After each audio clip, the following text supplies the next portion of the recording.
എന്നും ഹർഷിനാന്റെ കൂടെയുണ്ട് എന്നുള്ള വാക്കുകൾ മാത്രമാണ് സർക്കാരിന്റെ ഭാഗത്ത് നിന്ന് വരേണ്ടായ സഹായം. ആരോഗ്യമന്ത്രി സമരപ്പന്തൽ വന്ന് കെട്ടിപ്പിടിച്ച് ഉമ്മ വെച്ചിട്ട് ഹർഷിനക്ക് പരിഹാരം ഉണ്ടാകും, ഇത്രയും വലിയ വേദന അനുഭവിച്ച ഒരാൾക്ക് അങ്ങനെയാണ് ഇങ്ങനെയാണ് എന്നൊക്കെ പറഞ്ഞ് അത്രയും ഉറപ്പ് തന്ന് 15 ദിവസത്തിനുള്ളിൽ പരിഹാരം പറഞ്ഞു പോയ ഒരാളാണ്. എന്ത് കാര്യം, ഒരു ന്യായം, എന്തെങ്കിലും ഒരു ന്യായം പറഞ്ഞിട്ട് ഹർഷിനെ ഞങ്ങൾക്ക് സഹായിക്കാൻ കഴിയൂല എന്ന് തുറന്ന് പറയാനുള്ള മനസ്സെങ്കിലും ആരോഗ്യവകുപ്പോ ആരോഗ്യമന്ത്രിയോ കാണിക്കേണ്ടിയിരുന്നു. അല്ലാതെ നേരത്തോട് നേരം ആര് ചോദിച്ചാലും എപ്പം ചോദിച്ചാലും ഹർഷിനന്റെ കൂടെ സർക്കാർ ഹർഷിനന്റെ കൂടെ ഉണ്ണുമ്പോ ഉറങ്ങുമ്പോൾ നേരത്തോട് നേരം ഹർഷിനന്റെ കൂടെ വാക്കുകളിൽ പിന്നെ ആരെ തരും ഞങ്ങൾക്ക് നീതി?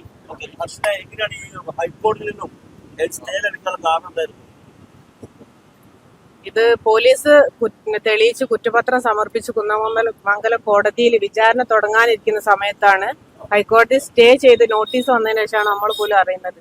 അത് ഡോക്ടേഴ്സ് നിരപരാധികളാണ്. അത് സ്കാനിങ്ങിൽ MRI സ്കാനിങ് തെളിവായിട്ട് പറഞ്ഞത് അതിലൊന്നും പറയാൻ കഴിയൂല എന്നുള്ള ആരോഗ്യ വകുപ്പിന്റെ ഒരു റിപ്പോർട്ട് വന്നതിന്റെ അടിസ്ഥാനത്തിൽ അവർ പറഞ്ഞതാണ് ഞങ്ങൾ നിരപരാധികളാണെന്ന് പറഞ്ഞു. നമ്മളെ വാദം കേൾക്കാൻ പോലും തയ്യാറാവാതെ നമുക്ക് വേണ്ടി പ്രോസിക്യൂഷൻ ഹാജരായത് പോലും ഇല്ല. അങ്ങനെയാണ് അവിടെ സ്റ്റേ ആയി നിൽക്കുന്നത്. ഇപ്പോ ഡോക്ടേഴ്സാണ് ഹൈക്കോടതിയിൽ പോയി സ്റ്റേ വാങ്ങി. നമ്മൾ അറിഞ്ഞിട്ട് പോലുമില്ല, നമ്മളെ വാദം കേൾക്കാൻ അവിടെ ആരും ഉണ്ടായിട്ടില്ല, പറയാനും ആരും ഉണ്ടായിട്ടില്ല. അതെ, പ്രോസിക്യൂഷൻ സർക്കാരിന്റെ പ്രോസിക്യൂട്ടറായിരുന്നു നമുക്ക് വേണ്ടി ഹാജരാവേണ്ടിയിരുന്നത്. പക്ഷെ നമുക്ക് വേണ്ടി അവിടെ ഹാജരായ അവിടെ ഒരു വാദം നടന്നോന്ന് പോലും നമുക്ക് സംശയമുണ്ട്. കാരണം അവിടെ ഒരു വാദം നടന്നിരുന്നെങ്കിൽ ഒരിക്കലും ഇത്രയും തെളിവുള്ള കേസുകളിൽ ഒരിക്കലും ഒരു സ്റ്റേ അവിടെ കിട്ടൂലായിരുന്നു എന്നുള്ളത് നമുക്ക് ഉറപ്പാണ്. ഞാൻ കക്ഷിയാണ്, പക്ഷെ നമ്മളെ വാദം കേൾക്കാൻ ഒരു അവസരം നമുക്ക് കിട്ടിയില്ല. അതിന്റെ മുന്നേ തന്നെ സ്റ്റേ ആയിട്ട് നമുക്ക് നോട്ടീസ് വന്നു, അങ്ങനെ ഹൈക്കോർട്ടിൽ സ്റ്റേ ആയി. അത് അപ്പൊ മാത്രമാണ് നമ്മൾ പോലെ അറിയുന്നത് സ്റ്റേ ആയി. എന്നും ഹർഷിനാന്റെ കൂടെയുണ്ട് എന്നുള്ള വാക്കുകൾ മാത്രമാണ് സർക്കാരിന്റെ ഭാഗത്ത് നിന്ന് വരേണ്ടായ സഹായം. പിന്നെ അതിന്റെ ഇടയ്ക്ക് ഒരു 2 ലക്ഷം രൂപ പ്രഖ്യാപിച്ചു. നമ്മൾ ഇത്രയും കാലം 5 വർഷം വയറിനുള്ളിൽ നിന്നും അത്രയും കാലം പല തരത്തിലുള്ള ചികിത്സകൾ അതിനെടുത്തതിന് ശേഷം ഒരുപാട് നരകയാതന അനുഭവിക്കുന്ന അത്രയും വലിയ സർജറികളും അതിനുശേഷം വീണ്ടും സർജറികളും ഇപ്പോഴും തുടരുന്ന ചികിത്സകളും ഇനി ഒരു പക്ഷെ മരണം വരെ തുടരേണ്ടി വരുന്ന ചികിത്സകൾക്കും പരിഹാരമായിട്ടാണ് 2 ലക്ഷം രൂപ ആരോഗ്യമന്ത്രി സമരപ്പന്തൽ വന്ന് കെട്ടിപ്പിടിച്ച് ഉമ്മ വെച്ചിട്ട് ഹർഷിനക്ക് പരിഹാരം ഉണ്ടാകും, ഇത്രയും വലിയ വേദന അനുഭവിച്ച ഒരാൾക്ക് അങ്ങനെയാണ് ഇങ്ങനെയാണ് എന്നൊക്കെ പറഞ്ഞ് അത്രയും ഉറപ്പ് തന്ന് 15 ദിവസത്തിനുള്ളിൽ പരിഹാരം പറഞ്ഞു പോയ ഒരാളാണ്. അപ്പൊ വീണ്ടും നമ്മൾ അടുത്ത സമരത്തിന് ഇറങ്ങുമെന്ന് പറഞ്ഞപ്പോഴാണ് ഒരു 2 ലക്ഷം രൂപ നഷ്ടപരിഹാരം എന്ന് പറഞ്ഞു. അതൊരിക്കലും നമുക്ക് പര്യാപ്തമല്ല. നമ്മളെ നഷ്ടങ്ങൾക്ക് ഒരു തരത്തിലും ഒരു പരിഹാരമാവില്ല എന്ന് ഉറപ്പുള്ളത് കൊണ്ട് നമ്മൾ അത് പോരാന്ന് പറഞ്ഞു നമ്മൾ വാങ്ങിയിട്ടില്ല. പിന്നെ ഇതുവരെ ഒരു തരത്തിലുള്ള അനുകൂലനോ നമുക്ക് ഉണ്ടായിട്ടില്ല. നമുക്കൊരു പരിഹാരം വേണം. ഇതുവരെ 4.5 വർഷമായി ഇപ്പം നീതിക്ക് വേണ്ടി തെരുവിലാണ്. 8 വർഷത്തോളായി ഇത് അനുഭവിക്കാൻ തുടങ്ങി. ഹൈക്കോടതിയിലുള്ള കേസിൽ പ്രോസിക്യൂഷൻ ഇടപെടുന്നില്ല. കാരണം സർക്കാരിന്റെ ഭാഗത്തു നിന്നുള്ള പ്രോസിക്യൂട്ടറാണ് നമുക്ക് വേണ്ടി അവിടെ വാദം വരേണ്ടത്. അപ്പൊ അവിടെ ഇല്ല. തൽക്കാലം എന്നിട്ട് നമ്മളിപ്പോ പൈസ കൊടുത്ത് വക്കീലിനെ വെച്ച് ചെയ്യിപ്പിക്കേണ്ട അവസ്ഥയിലുള്ളത്. പിന്നെ ഇത് ചെയ്ത ആളുകളെ കുറ്റം അത്രയും കൃത്യമായി പോലീസ് തെളിയിച്ചു കഴിഞ്ഞതാണ്. അത്രയും ഒരുപാട് തെളിവുകളോടുകൂടി അത്രയും സാക്ഷിമൊഴികളോടുകൂടി തെളിയിച്ച ഒരു കാര്യം ഒന്ന് ഓപ്പൺ ചെയ്ത് അതൊന്ന് വാദം കേൾക്കാൻ ഉള്ള ഒരു അവസരം പോലും ഇല്ലാതെ അത് സ്റ്റേ ചെയ്യാന്ന് പറയുമ്പോൾ അത്രയും വ്യക്തമായ തെളിവുള്ള ഒരു കാര്യമാണ് സ്റ്റേ ചെയ്യുന്നത്. നമ്മളെ വാദം പോലും കേൾക്കാൻ തയ്യാറാകാതെ. തീർച്ചയായും ഒരു സംശയവുമില്ല, അത്രയധികം വലിയൊരു ചതിയെന്ന് തന്നെ പറയാം. നമ്മൾ ഇത്രയും ദുരനുഭവം ഇപ്പോഴും തുടരുന്ന ഈ ഒരു ഫ്രെയിം മാത്രമേ ഉള്ളൂ. ഞാൻ അത്രയും വേദനകളും പ്രയാസങ്ങളും അനുഭവിച്ചുകൊണ്ട് പല തരത്തിലുള്ള സാമ്പത്തികമായിട്ട് നമ്മൾ ആകെ തളർന്നു, ശാരീരികമായി അതിനെ ഏറെ തളർന്നു. പിന്നെ ചെറിയ 3 മക്കളെയും ഈ ഒരു കുടുംബം എങ്ങനെ മുന്നോട്ട് കൊണ്ടുപോകുന്ന അറിയാൻ പറ്റാത്തൊരവസ്ഥയിൽ ഒരു തരത്തിലുള്ള ഒരു സഹായം ഇന്ന് വരെ ചെയ്യാൻ കഴിയാതെ പിന്നെ എന്തിനാണ് ഇത് ഗവൺമെന്റ് മെഡിക്കൽ കോളേജിൽ സംഭവിച്ചാന്നുള്ളതിന് യാതൊരു സംശയം ആർക്കും ഇല്ല. ആരോഗ്യമന്ത്രിക്കല്ലാതെ വേറൊരാൾക്കും ഇതുവരെ സംശയമില്ല. എല്ലാതരം റിപ്പോർട്ടുകളും പുറത്തു വന്നു. ആരോഗ്യവകുപ്പ് അന്വേഷിച്ച എല്ലാ റിപ്പോർട്ടുകളിലും നമുക്ക് പ്രതികൂലമായിട്ടാണ് റിപ്പോർട്ട് വന്നത്. പക്ഷെ പോലീസ് അത്രയും കൃത്യമായി വ്യക്തമായി തെളിയിച്ചിട്ട് പോലും ആരോഗ്യമന്ത്രിക്കും ആരോഗ്യവകുപ്പിനും ഇതുവരെ കാര്യം പിടികിട്ടിയിട്ടില്ല. അവരൊരു തരത്തിലുള്ള നഷ്ടപരിഹാരം അല്ലെങ്കിൽ പ്രതിവിധി കാണൂല എന്നുള്ള ഒരു വാശിയിലും തന്നെ പറയാം. ഇത്രയും വർഷങ്ങളായിട്ടും എന്തുകൊണ്ട് അവർക്കൊരു പരിഹാരം ഏതെങ്കിലും തരത്തിൽ ഒരു തുടർ ചികിത്സക്കെങ്കിലും ഒരു സഹായം എന്തുകൊണ്ട് അവർക്ക് ചെയ്യാൻ കഴിഞ്ഞില്ല എന്നുള്ളതാണ്. കത്രിക വയറ്റിൽ എടുത്തു എന്നുള്ളതിന് യാതൊരു സംശയവുമില്ല. 5 വർഷം വയറ്റിൽ കിടന്നു എന്നുള്ളതിന് സംശയമില്ല. പിന്നെ ഒരു തുടർ ചികിത്സക്ക് എന്താ ഇവർക്ക് ഇത്ര തടസ്സം?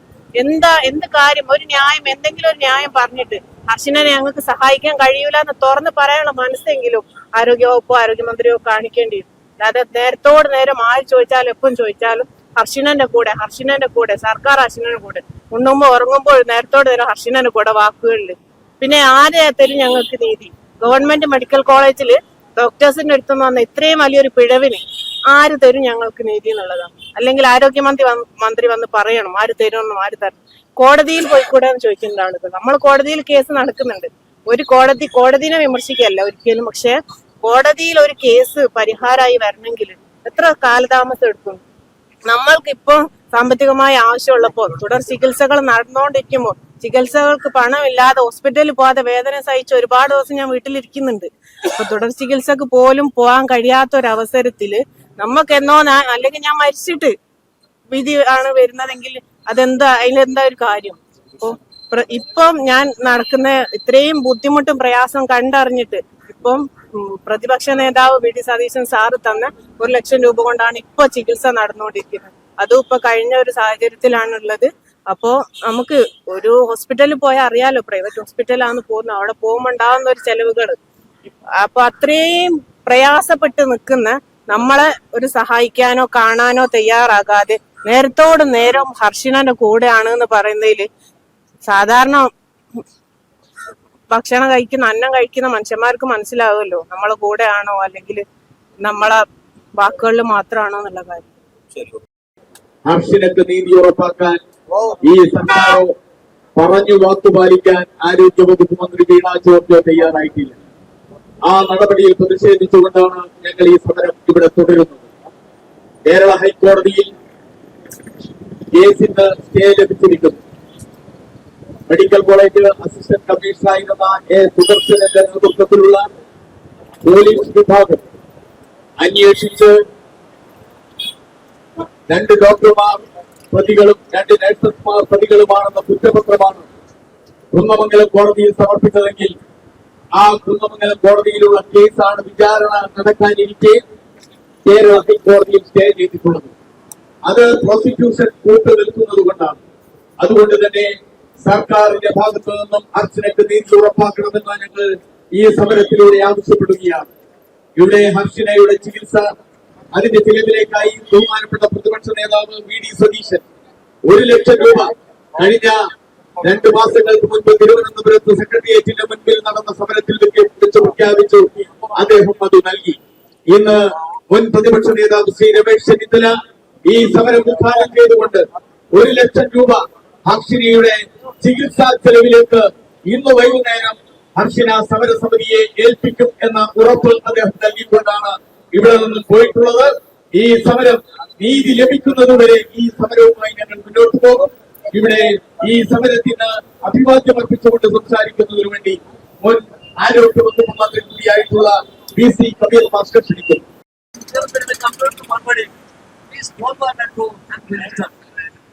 എന്നും ഇത്രയും മാസങ്ങളായി എന്നും ആരോഗ്യമന്ത്രിയുടെ ഒരു കുറിപ്പ് വന്നിട്ടില്ല.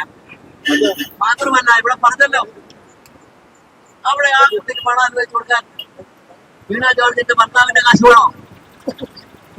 നാളമില്ലേ ഒരു വനിത ആരോഗ്യമന്ത്രിയായിരിക്കുന്ന വനിത ഇവിടെ നമ്മുടെ മെഡിക്കൽ കോളേജിൽ ഞാൻ മന്ത്രിയായിരിക്കുമ്പോൾ നിങ്ങളൊക്കെ കുട്ടികളാണ്. 2019-2000 രാത്രി വിളിക്കുക. ഞാൻ മന്ത്രിയായപ്പോൾ എന്റെ ഫോൺ നമ്പർ എല്ലാവർക്കും പത്രങ്ങളിൽ കൊടുത്തു. അവിടെ ഒരു രാത്രി ഞാൻ കഞ്ഞി പിടിച്ചുകൊണ്ടിരിക്കുക.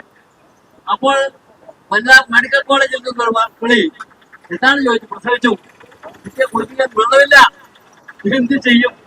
ഞാൻ പറഞ്ഞു, ഞാൻ കഞ്ഞി പിടിച്ചുകൊണ്ടിരിക്കുകയാണ്, എന്ത് ചെയ്യും ഞാൻ എന്ന് ചോദിച്ചു. അപ്പോൾ നിങ്ങൾ കഞ്ഞി പിടിച്ചിട്ട് രാവിലെ വരും എന്നോട് പറയുകയാണ് കുട്ടിയുടെ അച്ഛൻ, ഞങ്ങളിപ്പോൾ എങ്ങനെയും കുളിപ്പിക്കാം, രാവിലെ ബാക്കി കാര്യങ്ങൾ നോക്കണം. ഞാൻ രാവിലെ കുളിച്ച് 7 വർഷം കാത്തിരുന്നു, 7 വർഷം കാത്തിരുന്നു, നീതി ലഭിക്കാൻ കാത്തിരിക്കാൻ ഇനിയും ഞങ്ങൾക്കാവില്ല, ഇനിയും ഞങ്ങൾക്കാവില്ല, ഇനിയും ഞങ്ങൾക്കാവില്ല. ഇനിയും ഞങ്ങൾക്കാവില്ല. ആരോഗ്യവകുപ്പ് വെന്റിലേറ്ററിൽ, ആരോഗ്യവകുപ്പ് ആരോഗ്യവകുപ്പ് വെന്റിലേറ്ററിൽ വെന്റിലേറ്ററിൽ ആരോഗ്യമന്ത്രിക്ക് വീണവായന, ആരോഗ്യമന്ത്രിക്ക് വീണവായന, ആരോഗ്യമന്ത്രിക്ക് വീണവായന.